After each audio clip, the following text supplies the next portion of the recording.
One of our homes in Arizona, we bought it for $975,000. It's memory care, so it does do a little higher level care, but they're paying $11,500 a month in terms of the lease fee.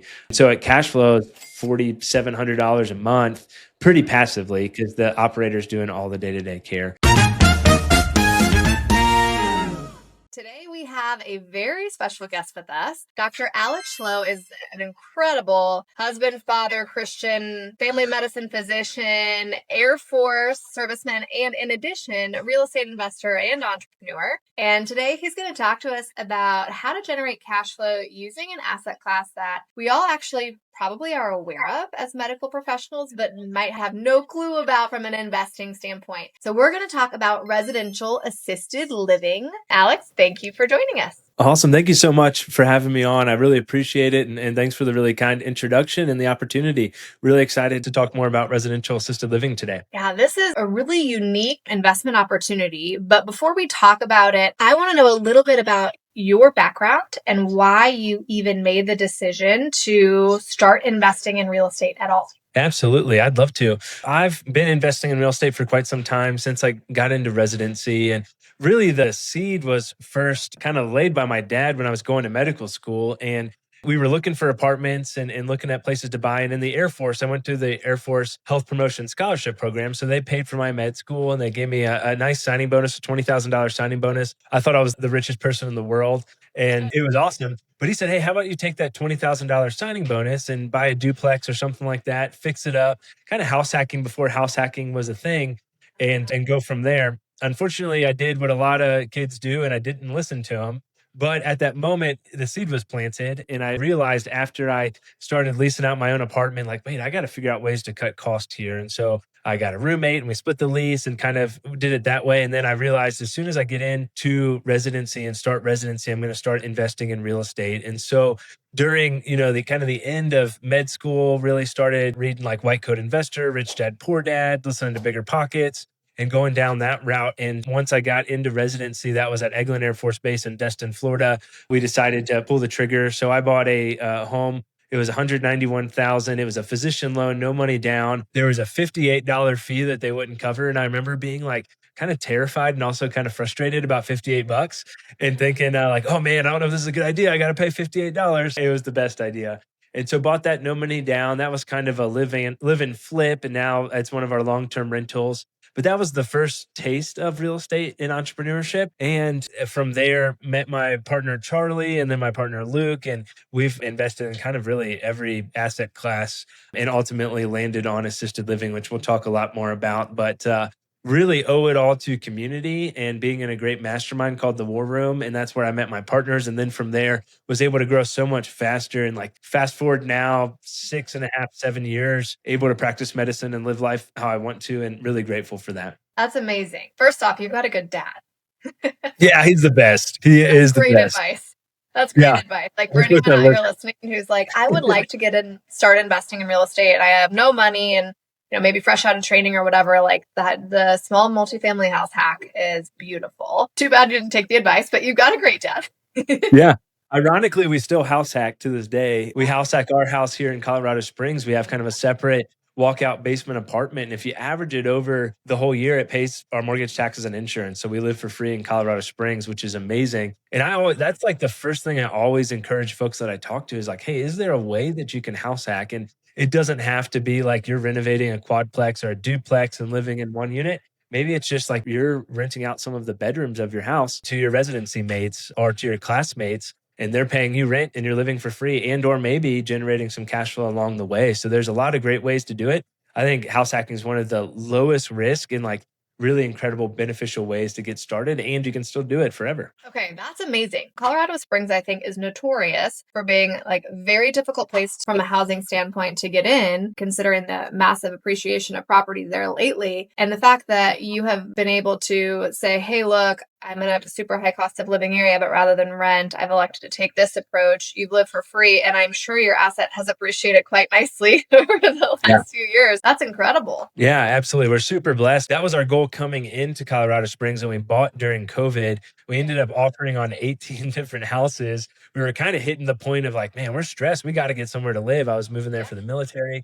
And we bought our house here. And at the time, it did not have a walkout basement, but the way it was laid out, we were like, this would be perfect. So we ultimately paid about, I think it was 18,500 to dig a walkout separate basement entrance. We don't want people like walking through our house, and no one's really going to want to do that. And we have kids and, a Right. goofy golden retriever. We dug it out. And so it's now a separate, yeah, one bedroom, one bath with the kitchenette. And we mostly do midterm renting now just because it's a little bit more predictable. But yeah, it's a really great way to do it and generate some good income. And then we can parlay that savings into other investment opportunities. Love it. So resourceful. So the interest in residential assisted living, did that come from your experience as a medical doctor, or did that come from you just being like in masterminds with other investors and hearing about the asset class from that standpoint?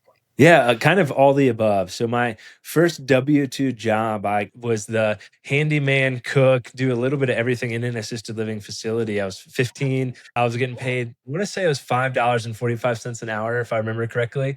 And that was my first exposure. And I remember being there and like it was a pretty nice facility, but I remember thinking like, man, these people are spending a lot of money to be here, and this is like not optimal care. There's been way worse ones, but that was my first exposure. And so, really, from that time, I kind of had it in the back of my mind of like, there's got to be another way or a better way to do this. And then when I was in residency, I was rotating through some nursing homes and walked into this one assisted living facility with another resident. And we walked in, and the place, it smelled terrible. You're immediately like hit with the smell of like a little bit of bleach, a lot of pee, and unfortunately, some feces as well. And it was completely full, and there were residents sleeping on the ground on mattresses in the hallway. Yeah. And I walked up, and there was this probably 85-year-old demented, frail female, and she clearly had been sitting in her urine and in her feces for a long time. And we were trying to find a caregiver. We couldn't find a caregiver. So we kind of cleaned her up the best we could. Caregiver comes running around the corner, like, I'm so sorry I was coming, to get here, but I'm taking care of all these other residents. I remember looking down at this lady and seeing, picturing my grandma there and thinking how frustrated and angry I would be if I'm paying thousands of dollars a month for her to get like quote unquote great care. And she's laying on a mattress in the floor in her urine and in her feces and thinking like this is ridiculous. And so that kind of continued to build my journey. And then in that mastermind and through my partners, Charlie and Luke, we used to do what's called a hot seat every week. And so someone would be on the hot seat, they'd talk about what they're working on. And one week Luke came and he's like, hey guys, I'm going to buy a residential assisted living home. And I was like, man, what is that? I haven't heard of that before. And so he explained it to us and we got started in the lease to operator space. And I'll explain what that means here in a sec. But he's like, yeah, I'm going to buy this home. I'm going to lease it out to an operator. It's going to be a residential assisted living. There's going to be 10 residents there, and it's going to cash flow $3,000 to $4,000 a month pretty passively.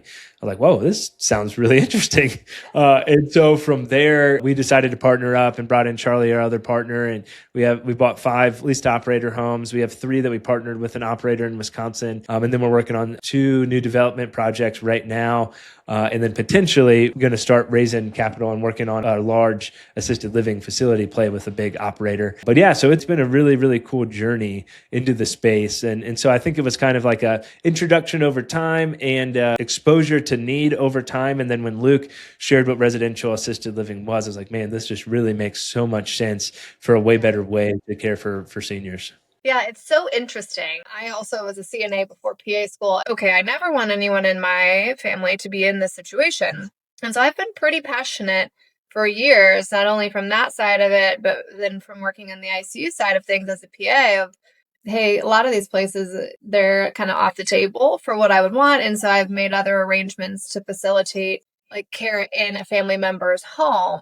However, this is a really unique opportunity to have kind of that home-like feel and still provide really high quality care outside of these big box centers. But then simultaneously, from an investing standpoint, the returns actually look pretty decent. And so it's like this weird blending of feeling like there's purpose here. And I think as a medical professional, we all can see the potential for really superior care for our elderly population, but then it makes for good business. And it's rare that those two things get to go together, which is kind of exciting. Yeah, I completely agree. That's one thing that we really love about it is, you have the profit potential, but most importantly, you have the purpose. You have the ability to really take great care of grandmas and grandpas who need it most and kind of get them out of that big box or, more poor environment from a care perspective. And just for folks, I think who are listening who don't know what residential assisted living is, I'll kind of define that for you because a lot of folks that hear assisted living immediately think that big facility. What residential assisted living is typically a large single story home that's been renovated or retrofitted to take care of seniors.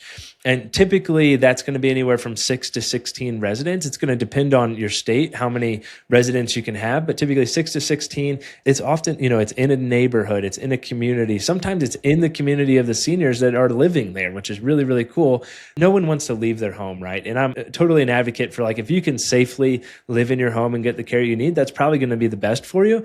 But a lot of times you can't. And so residential assisted living helps with those activities of daily living, bathing, cleaning, cooking, toileting, all those sorts of things, medication management, for example. And when you need help with those activities of daily living, then residential assisted living can be fantastic. And sometimes you can stay right in your community. And even if it's not, maybe it's near family members, but it's just a way better environment, especially when you think about that caregiver ratio in a big box facility, maybe 1 to 15 or 1 to 20. And now we're dialing that down to 1 to 8 or 1 to 5, depending on acuity and so forth. It's just a way better way to do it. Yeah, that part, the caregiver ratio, I think, just in and of itself, if you're thinking of this from the standpoint of like, should my grandma go enter a facility like that, that immediately like perks your ears of, wow, someone having 5 patients versus having 15 or 20 people. You can just already imagine that the care would be better. Not that the caregiver would necessarily be better, but, one person can only do so many things at once. Yeah, absolutely. And they get more time, with each of those residents and the caregivers get to know them more and they're not burnt out, right? Because they're like, hey, I'd rather provide really exceptional care for 5 people. I mean, I think about it as a family medicine doc, like when I was seeing 18, 20, 22 patients per day, I was like, man, I'm doing the best that I can for each one of these patients, but I'm limited by time.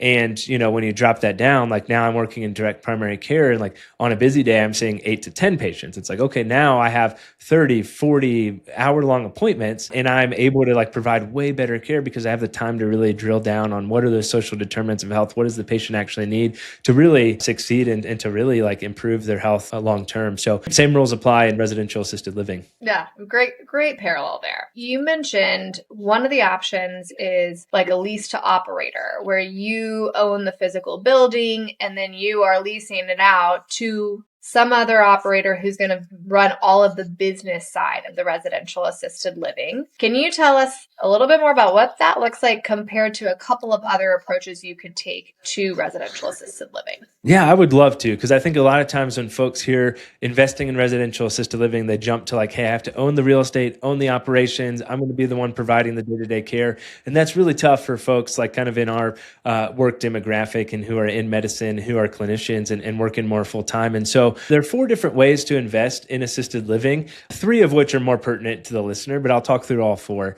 And we'll kind of go from most passive, lowest returns, but still good returns, to most active, highest returns. So the most passive way to do it would be you invest as a limited partner, similar to any, kind of syndication project, right? Like, hey, Alex, you're doing this new development memory care project. I want to invest. Here's my capital. And I'm expecting, monthly or quarterly distributions, whatever those will be.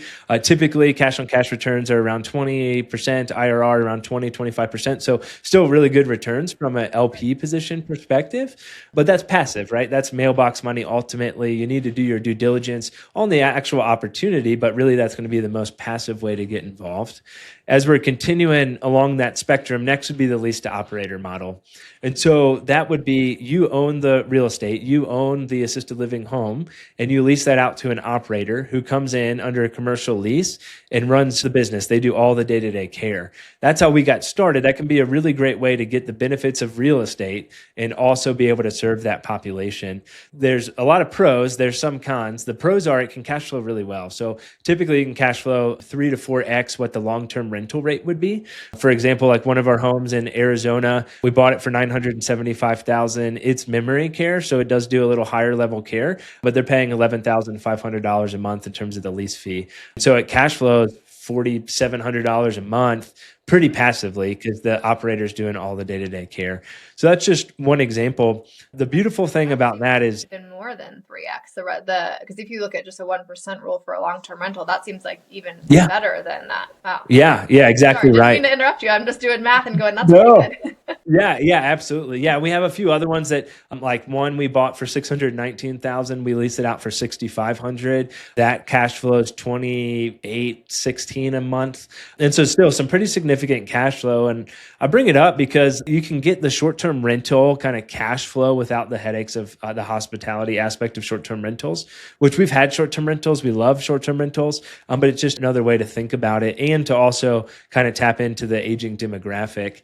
The biggest con of the lease to operator model is you're fully dependent on that operator. So it's really, really important to find a good operator, to vet the operator, to make sure, most importantly, their heart's in the right place.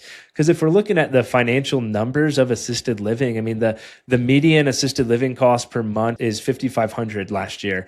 So if you have 10 residents, that's $55,000. Typically, you have about a 30% profit margin. So you're talking over $10,000 a month in cash flow. So you need to make sure that the alignment is there, that the operator has a great heart, has the financial reserves to weather any storms that may come up. Like, hey, what happens if there's a pandemic and unfortunately a lot of residents pass away? How are they going to continue to pay your lease fee? Or what happens if the home's vacant and they have to increase occupancy, and that's going to take time as well. So be thinking through that as well. Of course, background checks and those sort of things are important. But lease to operator way is an incredible way for healthcare workers, for providers to get started and to get the real estate benefits and the tax benefits of owning real estate. Next would be the reverse of that. This doesn't apply as much to probably our population, but it would be you really want to run the care business and own the care business. So you come and you lease it out from us, for example. So that would be the reverse of lease to operator. The operator comes, they lease out the home, they pay the lease fee, they run the business. It's a high cash flow business. That can be a great way to do it, especially for people who are like, I still really want to have a care business. I still, maybe I'm burnt out of medicine and I don't have 25% down for a down payment of a property. Let me run the business. And so I lease that out from someone else. So that's the opposite of lease to operator. Of course, that's going to be a lot more active of an investment, active of a job running that business. And then the most lucrative, but also the most time intensive is going to be owning the real estate and owning the operations. And that may be that you renovate a home to assisted living. That may be you buy an already operating assisted living home and you run the operations out of that. Or maybe you're building ground up new development. There's a lot of different ways to get started in that space, but owning the real estate, owning the operations is really, really great because you have control over the care that's provided. You have control over the hiring process. Now, it may not make a whole lot of sense for folks listening to this who are working a W-2 to be like, I'm going to go do that on top of my W-2, but maybe you have the real estate knowledge and experience and you have some capital, and then you could partner with an operator and you could give them some equity in the real estate. They can give you equity in the operating business, and then you own kind of the fuller puzzle. You own the real estate and the business, and you can benefit from that as well. So there's a lot of great ways to do it, but those are the four main ways to invest in assisted living. Yeah, it seems like, as you mentioned, right, like 10 to 15,000 a month in cash flow if you own the business and own their operations. But the only way you could reasonably do that as a practicing medical professional would be like you actually have to know a thing or two about business and actually hiring an operator and an integrator to run things in order for you to have like a true owner position and not be an owner operator. So if you're going to try to be an owner operator, then like, well, that's just your new job, And so I do that would be a little bit tricky to get into, especially if you have like no business exposure and you're completely new. But the idea of like own the business,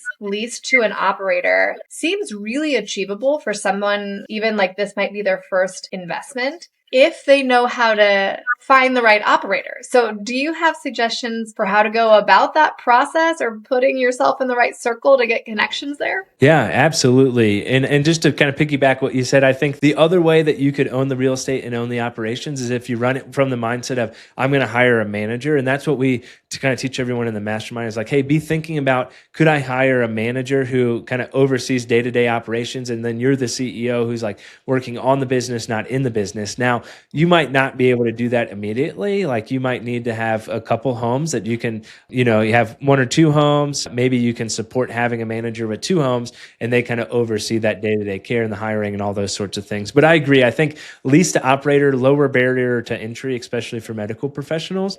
And you're right, finding an operator, that's the key piece. Some ways to do that. There's some Facebook groups. We have multiple Facebook groups that we really started, honestly, to try and find more operators.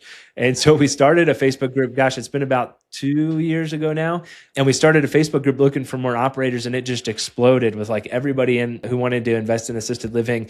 And we have 3 different Facebook groups now that are like 50,000 people. And really it all started from the aspect of like, let's try and find more operators. So Facebook groups can be a good way to do it. Posting on some of the job sites like Indeed, LinkedIn, et cetera, can be a good way to do it. It's a really great tip is that there's oftentimes real estate agents who specialize in assisted living. Now, this is going to probably be more known in the areas where you think about, a lot of seniors being. So like in Arizona, for example, in the Phoenix area, there's a really great team called the Stacy Dragos team. That is all they do is assisted living. And so they're really a helpful member of your team because they know the regulations. They know what house, would make a good assisted living home. They know any zoning or licensing requirements, but they also have a Rolodex of operators typically, so they can help you on your operator search as well. Whatever area you're thinking about investing, that's a really great person to see if you can find someone who specializes in assisted living as a realtor. And sometimes that's called a senior living specialist. There's multiple different names for that, but that's a great person to reach out to. And then also going to different facilities or calling different facilities and kind of secret shopping can be helpful, and talking to the caregivers and saying like, hey, have you thought about opening up your own assisted living sometime? Or, are you potentially interested in expanding if you are talking to the owner? Those sorts of things can be helpful to find more people. But those are some ways to do it. And then just telling everybody that you meet. I think for us, we're in a unique position of a lot of exposure to healthcare workers. And so, some really great operators are, burnt out nurses who are like, hey, I don't want to be on the floor anymore. This is crazy. It's so much work, but I still want to care for folks and care for others. And so that makes a really, really great operator because they're like, hey, I understand the care aspect. Maybe they need help with some of the business aspect, but that's a really great partnership as well. Do you have to have any specific type of like credential or certification or something to be an operator of an assisted living? Or is it just like experience with healthcare and willingness to learn business skills? Yeah, it all depends on what state you're investing in. Each state as a whole is going to have different licensing requirements, and then each municipality too. So part of, getting started is figuring out, hey, where do I want to invest? How do I want to invest in those 4 different paths that we talked about? And then from there, figuring out, okay, what are the licensing, zoning requirements that are pertinent to me in this area? And then going from there. So it all really depends. To kind of answer the question more broadly, you do not have to have healthcare experience to be an operator, but you oftentimes need some sort of training, depending on what the state is, to either be the operator or to be the administrator, which is sometimes what the operators are called, and to get licensed. That's going to depend on each state and municipality. So if you were doing this all again, and this was your very first residential assisted living move, which of the 4 approaches would you take out of the gate? Oh man, that's a good question. I would either invest as a limited partner to get the exposure and kind of understand what that looks like, what assisted living looks like. I would do that if I wasn't willing to be in like some sort of mastermind community and really get that experience so that I could kind of learn by doing. If I was ready and willing and understanding and ready to go kind of all in on assisted living, then I do lease to operator to get started. And then once you figure out, okay, what does it look like leasing to an operator? What does operations look like? Then be thinking about, okay, how could I potentially get control of the operating business as well, whether partnering or whether owning and operating with a manager on top of it. Yeah, it's interesting. As I was thinking about this personally, I would, of course, run all of this by our CPA, but it seems to me like whether or not you have a partner or spouse that wants to pursue real estate professional status, that would kind of segue into this a little bit because, again, I would double check with my CPA, but my suspicion would be if you own the whole entire business, then it's no longer like a real estate investing activity where you could say like the hours would count towards reps, where if you were like own the business, lease lease to an operator, it likely would. And so that part was interesting to me to think about like the changing of that and whether or not as a real estate investor, if that's a goal. Have you and your spouse ever thought about that? I don't think I've ever even asked you what your wife does, if that's a Yeah, she's a wedding photographer and entrepreneur. She owns her own business. She's the best.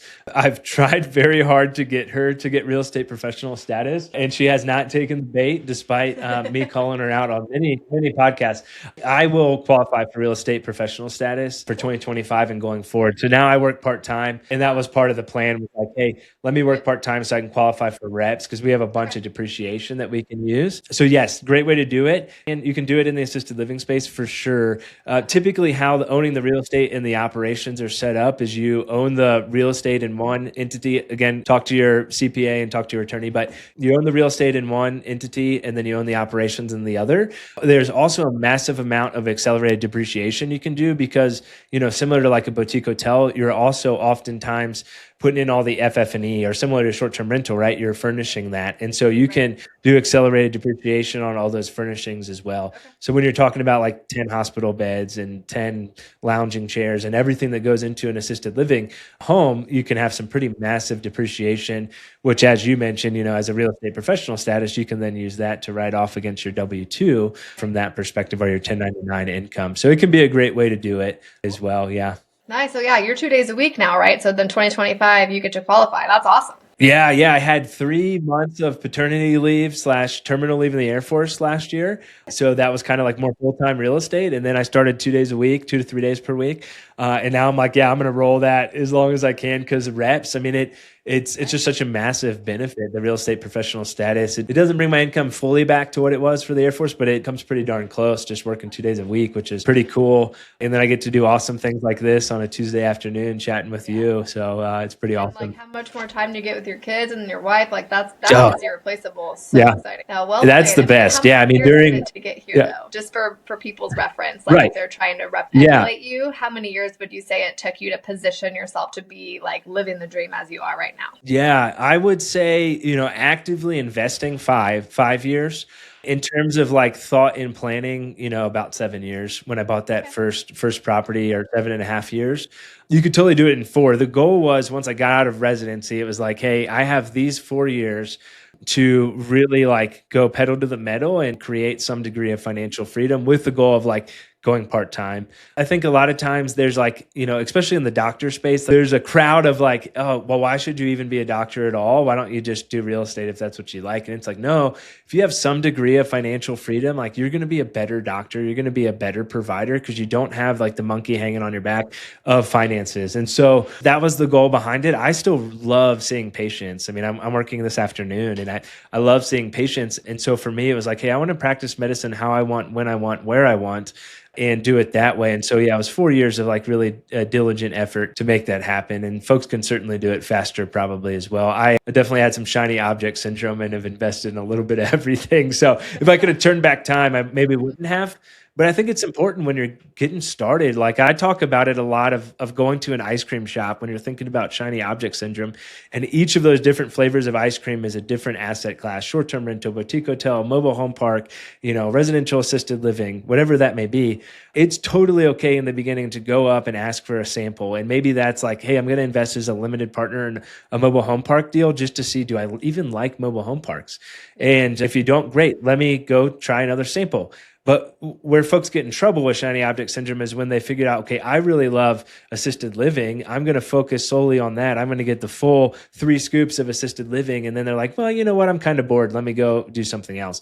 When you find something that you really love and you're passionate about, like that's when you really need to dial in, make that your one thing.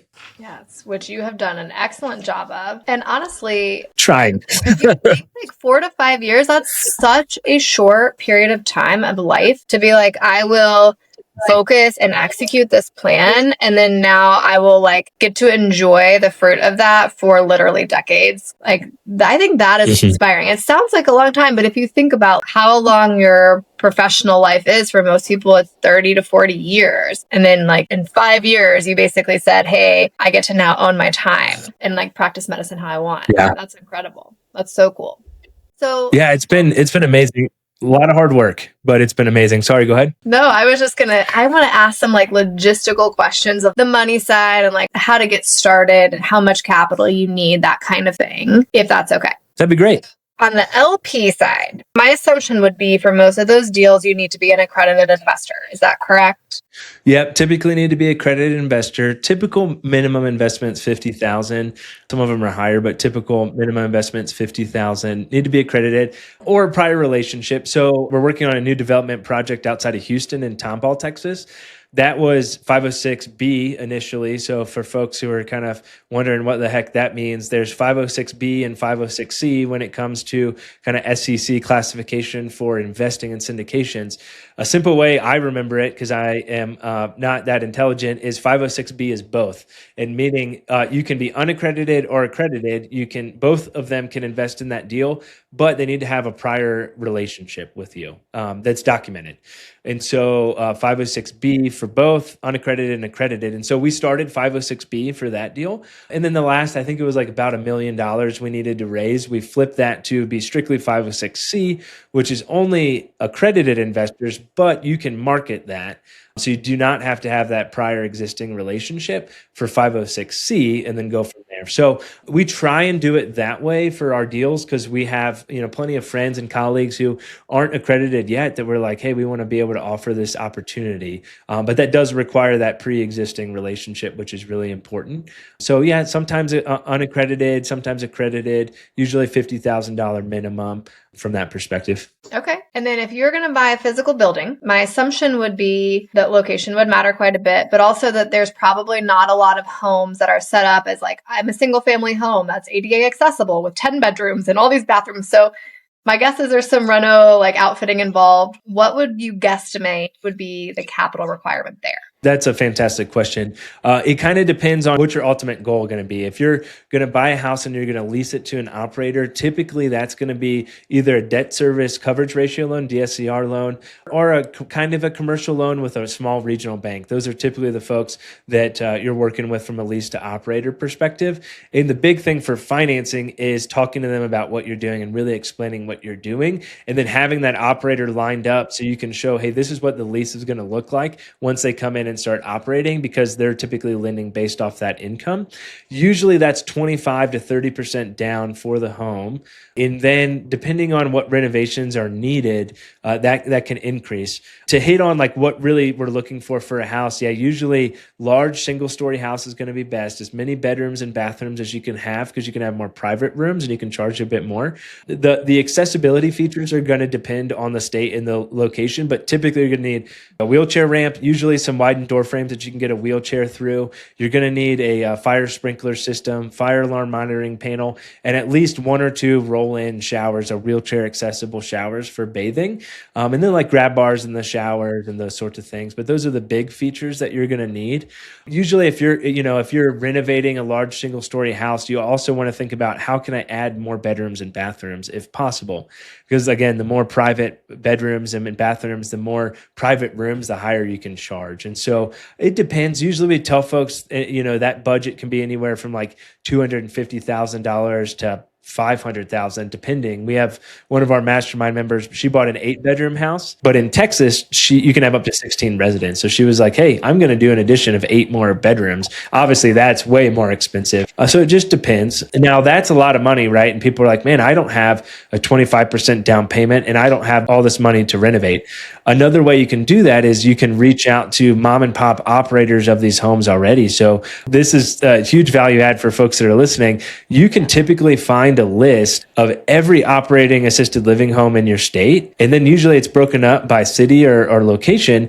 And we would direct mail those homes. And so then you get, the call back. And a lot of times it's the baby boomer mom and pop operator who wants to retire. Oh, by the way, they've been doing this for 30 years. They've already paid off their house and the house is already licensed. So then you can come in and maybe negotiate seller financing and then take over their home, lease that out to an operator, maybe partner with one of their care team members and go from there. So there's some other ways to do it. So don't let capital be like, oh my gosh, there's no way I can come up with 25% down in renovations cost. The money is out there and there's ways around it from that perspective.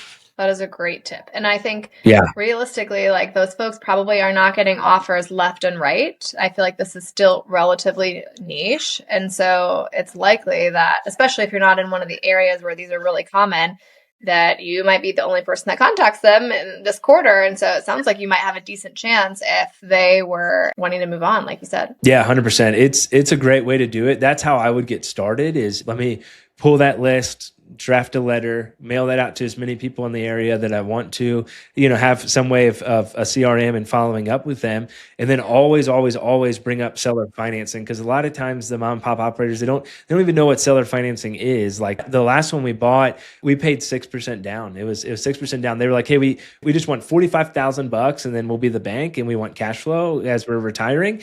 They're our bank. We paid 6% down, $45K. We got this $725,000 just a living home in Arizona. And so it's a really, really great way to do it.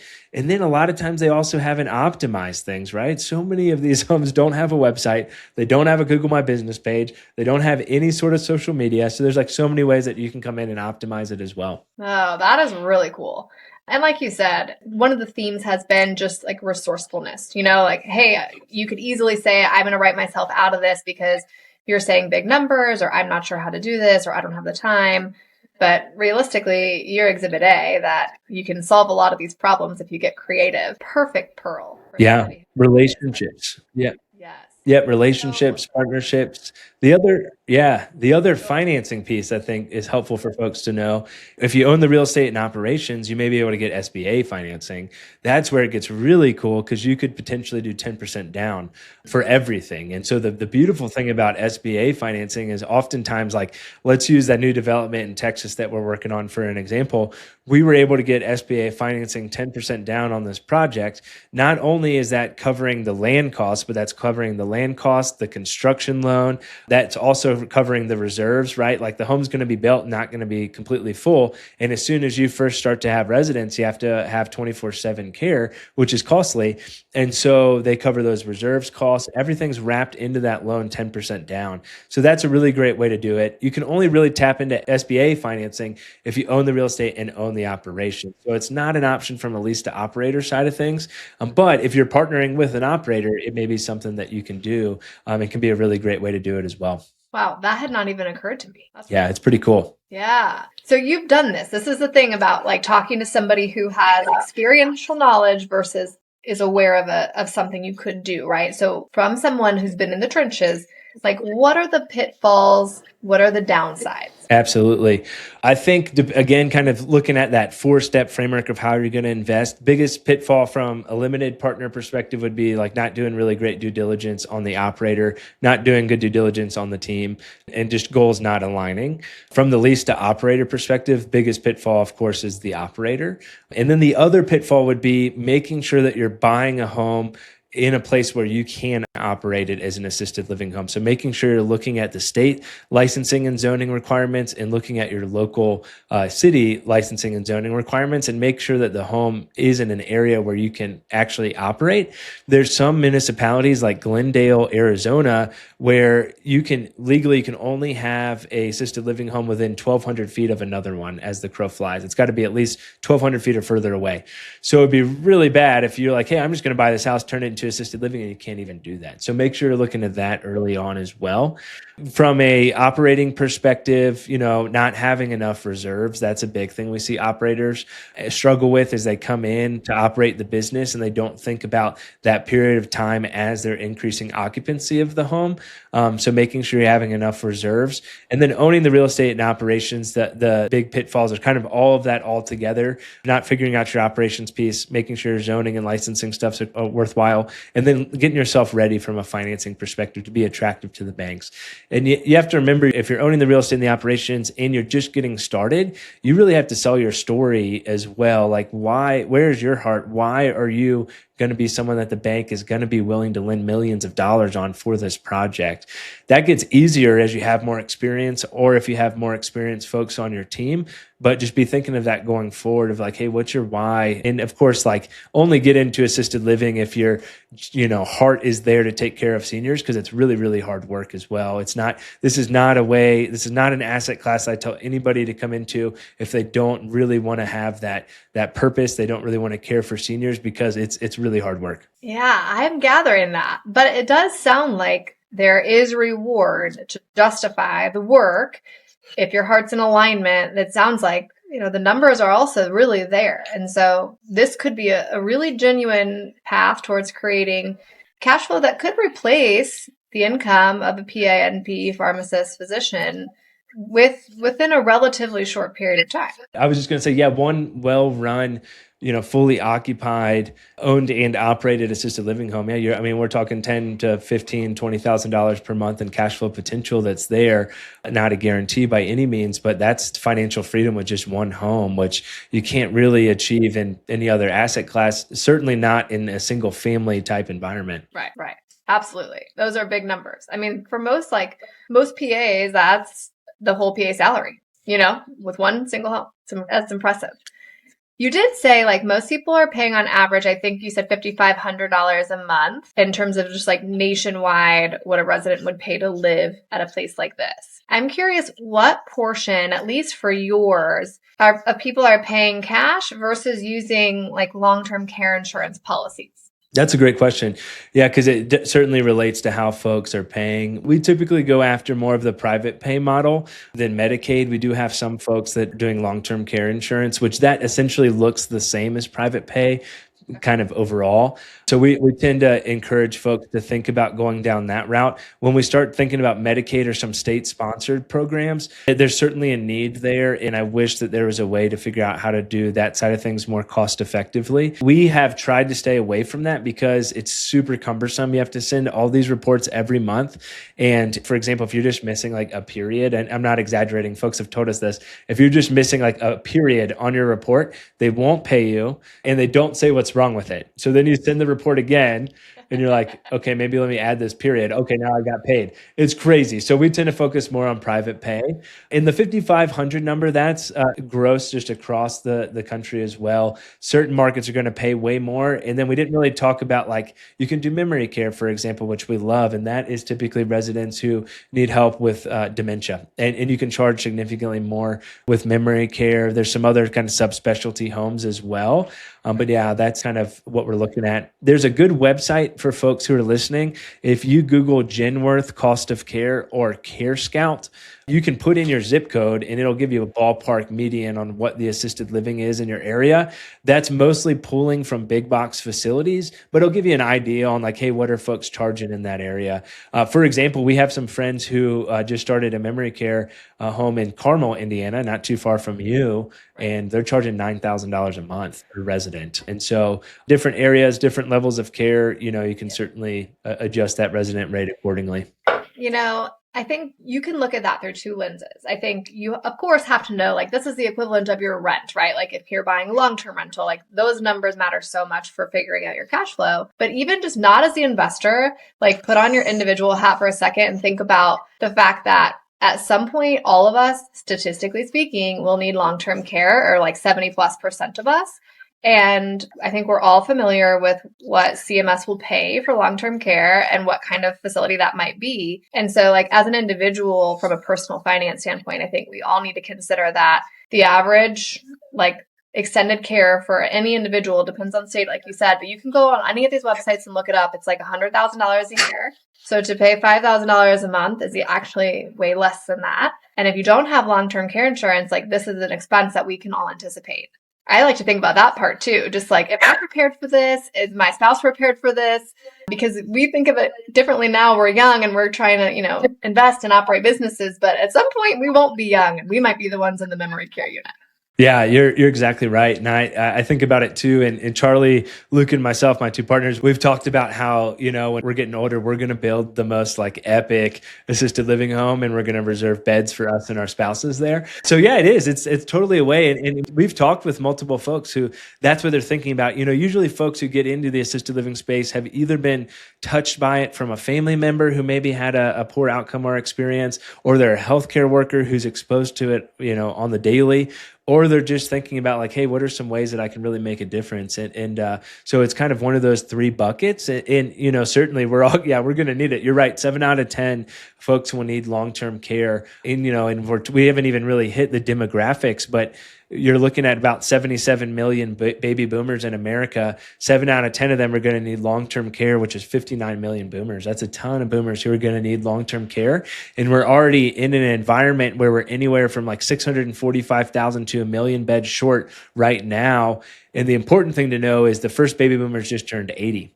And so the median age of assisted living right now is 82. So a lot of those boomers have not even started aging into these assisted living homes. So now is really the prime opportunity for us to get started. And I'm personally, kind of terrified for like, what's going to happen if we don't solve the senior housing crisis, right? Like, and that's the beautiful thing about this asset class is everyone we talk to could open up a residential assisted living home. We're still not going to put a dent in what's really needed. So you don't have as much of that pressure and competition that you have in some of these other asset classes as well. It's probably a little bit more work, as a whole, getting started, learning, getting spun up, but the opportunity and the potential is just so high. I love the idea of just like being a part of fixing that, I don't know. I have fond memories of my memory care days of like watching The Sound of Music with the residents and like I enjoyed it. And like, I don't know, I like the idea that you could be a piece of that puzzle, solve a need that's a very pressing need for us from on a nationwide level, but then also like do it in a way that you can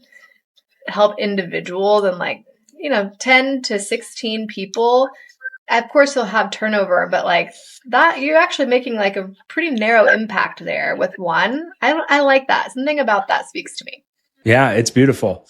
Now, from an LP standpoint, if you're interested in that, is that something that you do now? You're a GP, right? And so people could invest alongside you if they're interested in pursuing that avenue. Yep. If folks are interested in investing with us, yep, they can absolutely do that. I don't think I sent you the link for our investor list, but you could always reach out to me in any form and we'll put those in the show notes. We can get you on the investor list there. We got a couple cool projects coming up. One is a new development in just outside of Springfield, Missouri. This is going to be really cool. It's actually, we're kind of building like a neighborhood model essentially. And so it's going to be 2 assisted living homes, probably 16 bed. That's kind of a sweet spot from a bed perspective. 2 assisted living, 2 memory care, and then some independent living townhomes. So ultimately, one in a clubhouse with pickleball and all that fun stuff. So once that's built, it's going to be like a complete aging neighborhood. And so we're really excited about that because folks will go from independent living to assisted living to memory care, and really excited for that. So that's coming up. That'll probably be, we're going to close on the land into February and then start raising capital, probably March timeframe for that project. And then we have a few other projects we're working on as well. So yeah, always open to have that discussion if it's an opportunity that folks feel like would benefit them. And then if someone is interested in joining like a community or a mastermind to learn more about investing in this asset class overall, where would you point them for that? Yeah, that's the RAL Room Assisted Living Mastermind, the RAL Room Assisted Living Mastermind. If you type in theralroom.com, it'll come up right there. You'll see a tab. We do free webinars every other week. And so that'd be the first place I'd say to start is go ahead and sign up for the free webinar. That'll be just kind of nuts and bolts about residential assisted living and how you can get started. And then we'll talk a little bit about the community. There's also a free 10-step guide there as well. That's really helpful background information and things for you to learn. You can always book a free call with our team too and talk through that. The RAL Room Mastermind, man, that's been like just such a blessing to be a part of that and to start that and to really see now we're at the stage where the mastermind's been going for about a year and a half. We have about 110 members and so many of them are doing really awesome deals. The Texas deal I mentioned, that's one of our members that we partnered with them on. And it's been really, really cool to see the impact that they're having. And so we're just looking forward to that growing and scaling and appreciate you letting me get the word out. Yeah, of course. There really is nothing quite like trying to do a new venture when you have people by your side that have actually done things and have eyes for mistakes and things before you would have eyes for that. So if this is something that you're serious about, there's just really nothing like having a genuine like mastermind or community group around you. So we'll make sure to include the links to that in the show notes. But thank you so much for joining me today and talking about this. I know we have a lot of folks interested in cash flowing investments, and this is a really unique and cool opportunity. So I appreciate your time and all your expertise and sharing with us. Absolutely. Thank you so much for having me. And folks, feel free to reach out. I'm the only Dr. Alex Schloe who is family med doc and investing in real estate. So you can find me on all the socials. Love it. Love it. We'll include links below. Thanks, guys. Appreciate it. Awesome. Thank you so much.